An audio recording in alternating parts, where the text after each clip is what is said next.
Let's take you now to the 12th Annual Desmond Tutu International Peace Lecture, which is underway. The Deputy Secretary General of the UN is addressing. For being such a wonderful host and welcoming me into Cape Town yet again. And thank you to Doug Abrahams for being my partner in hope tonight. It's wonderful to be here, ladies and gentlemen, friends. It is a pleasure and it is a deep honor for me to be with you for the 12th Annual Desmond Tutu International Peace Lecture. And I'd like to extend the special greetings of our UN Secretary General and myself to Mama Leah, to Impo, Naomi, Teresa, and Trevor. And especially to you that I've met this evening, Impo. It's been such an honor to meet you and to see the vision of your father in you. It is the first of these lectures since the passing of our beloved Arch, who served throughout his life as a towering global figure, as we've heard so often, for peace and an unwavering voice for the voiceless. We continue to mourn his loss, yet we celebrate his legacy, which has never been more relevant in our world today of great pain. Our world, our global village, is in deep crisis, and we are today in desperate need of hope and of healing. And the Arch stood above all for courageous hope, healing based on the principles rooted in pragmatism. Hope, the Arch famously said, is being able to see that there is light despite all of the darkness. You see it wonderfully when you fly and the sky is overcast. Sometimes you forget that just beyond the clouds, the sun is shining. As a proud African man, the Archbishop leveraged his position in international bodies, from the World Council of Churches to the All Africa Conference of Churches, and later the Elders, to promote positive change and share his wisdom, not only in his own country and continent, but around our global village.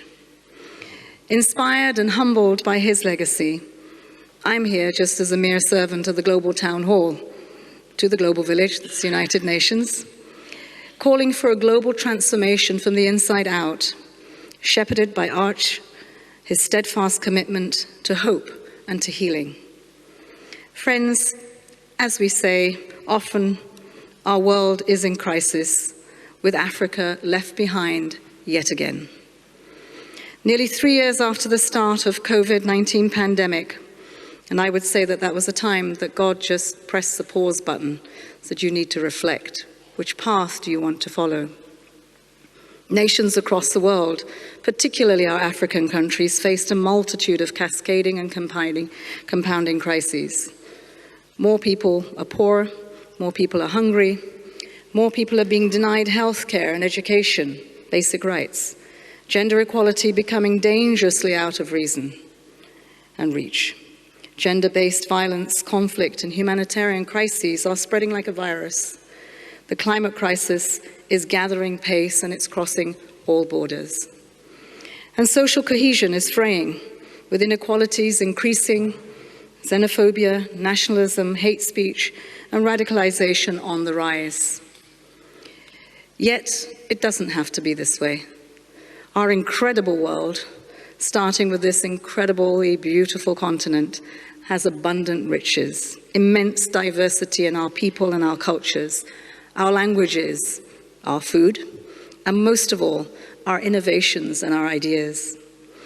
Our planet is packed with the resources we need to thrive: plentiful food and water and boundless renewable energy. These are unique, irreplaceable resources, and they must be treasured, protected, and handed down from generation to generation. Today, we've never been so able, connected by technologies, better educated, living longer, and with women in incredible positions of leadership. Our world is more inclusive, it's more sustainable, it's more hopeful.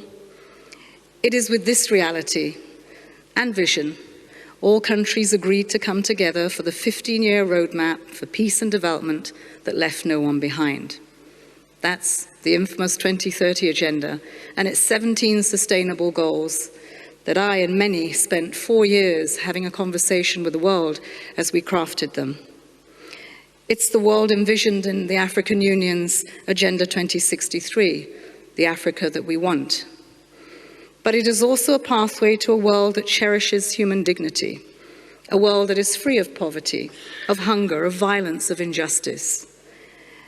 It's a world of opportunity, where everyone has access to their basic rights of a quality education, healthcare, decent jobs, and a fair shot at life.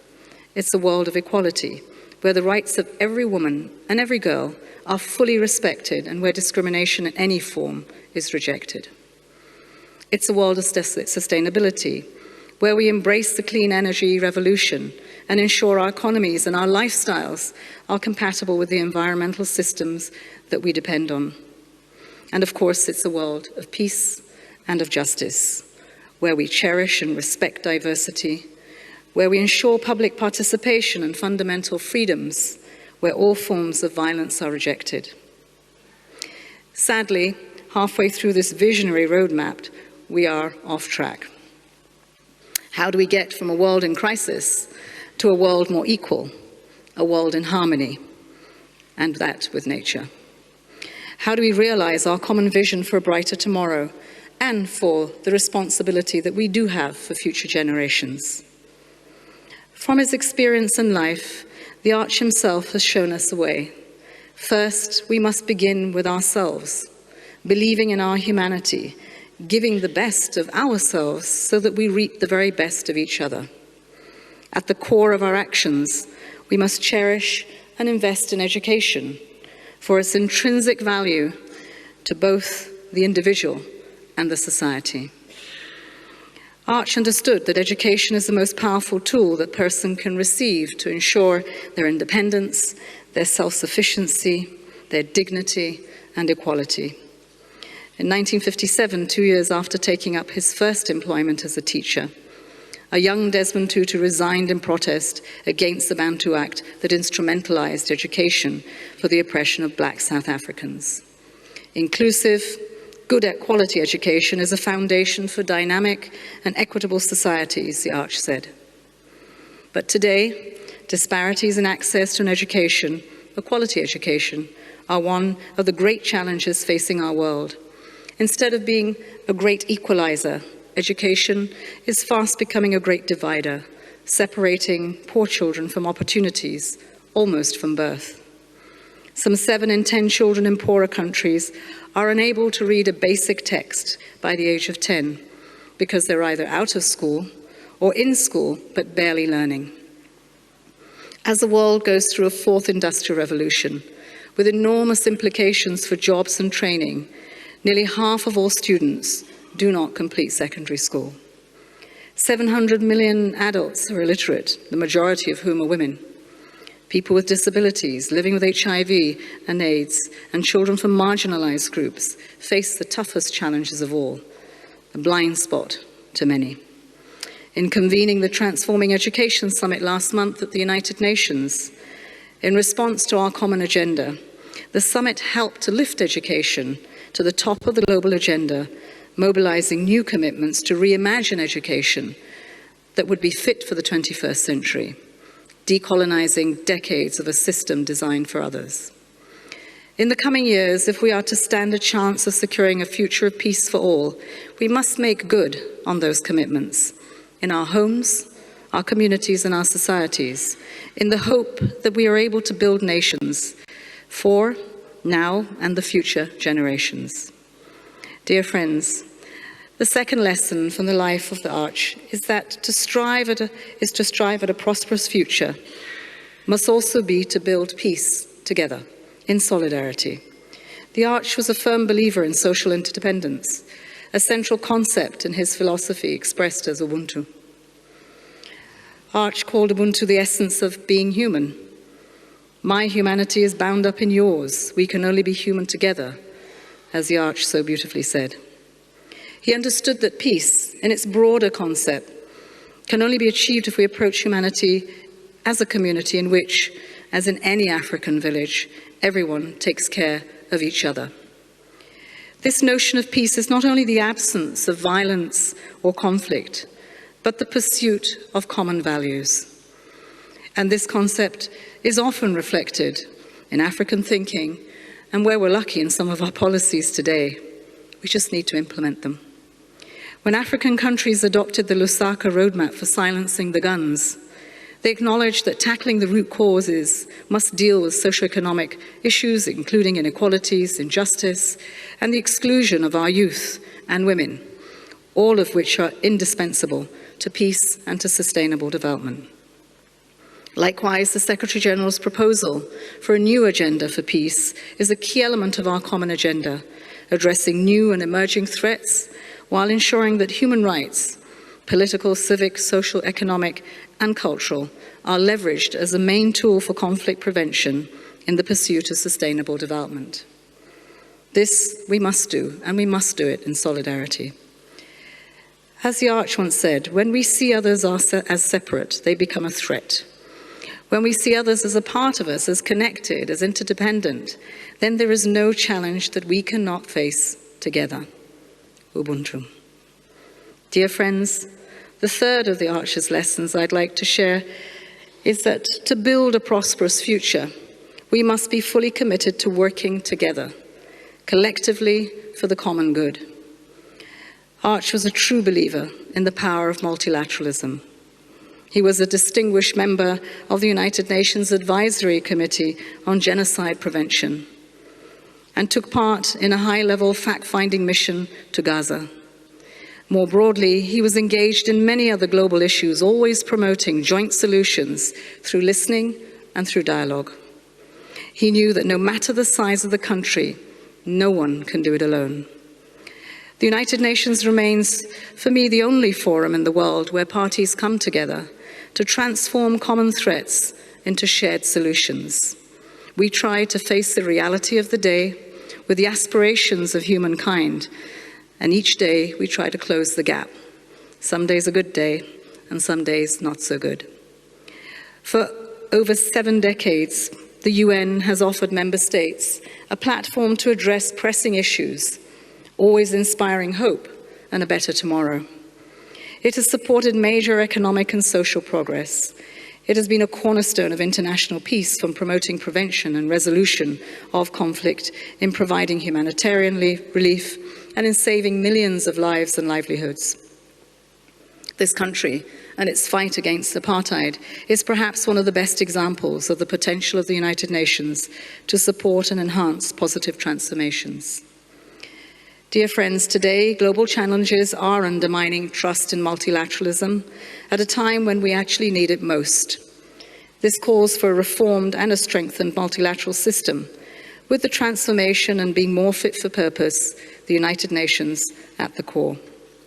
A multilateral system that serves those who are furthest behind, not just those who were first in line 75 years ago. A multilateral system that responds to the needs and the challenges of today, looking into tomorrow. A multilateral system that looks for common ground, even in the areas where there is currently none in sight. A multilateral system that has a renewed capacity to create hope and healing. Dear friends, let me try to be specific. What does a strengthened multilateral system mean for Africa?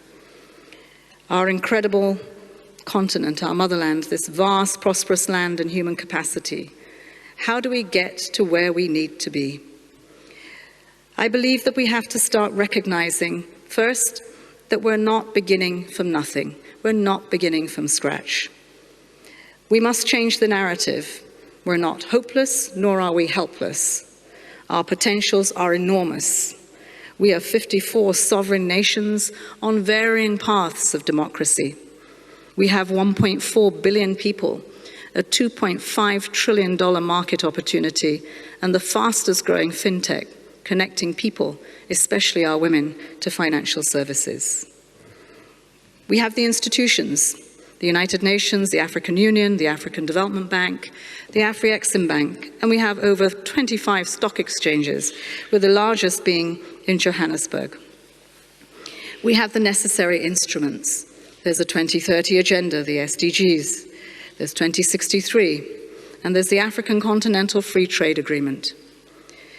So with the potential, with the institutions and the instruments, That, I believe, in itself is hope. So what do we need next to translate that hope into the aspirations of millions?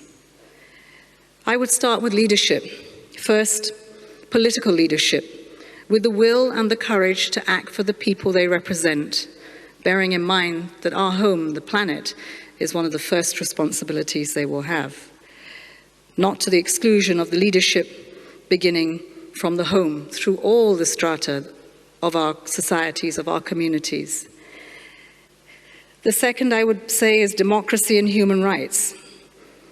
Although today I would say that perhaps the model for democracy is failing us while the values remain relevant, and perhaps that's some food for thought.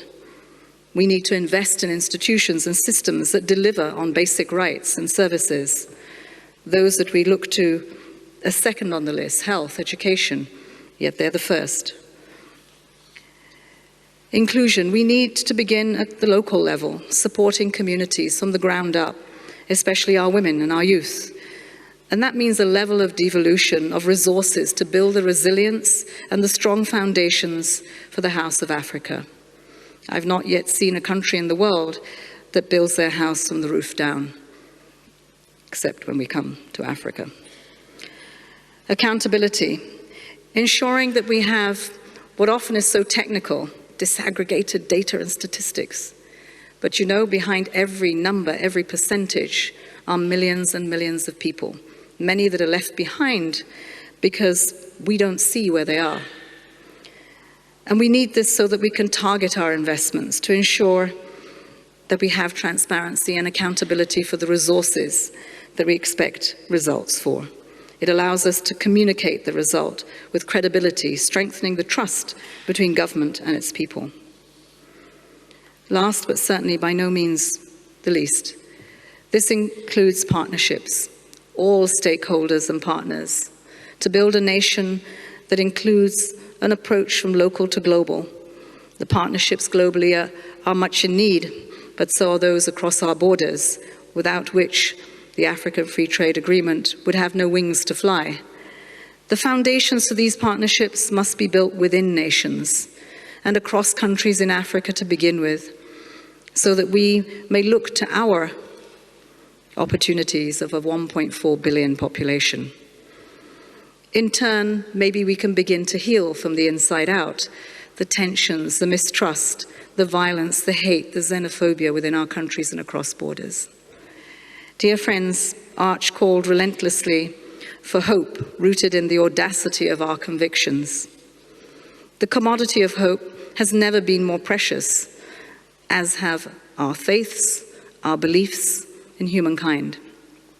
As the Arch beautifully wrote, to choose hope is to step firmly forward into the howling wind, bearing one's chest to the elements, knowing that in time the storm will pass. Despair turns us inward. Hope sends us into the arms of others. So let us step firmly forward into the howling wind, navigating the storm to face the new dawn of hope and healing in this our world of crisis. With courage and with solidarity, let us move together as Africans and as a member of this God-given earth. Let us honor Arch on his birthday by living and acting on the inspiration he gave us for hope, so that we may find deep within us the will to be part of the healing of the torn fabric of our societies in a world of crisis, and yet with so much hope for the future. In Madiba's words, it always seems impossible until it's done. Let's do it together. Ubuntu. Thank you.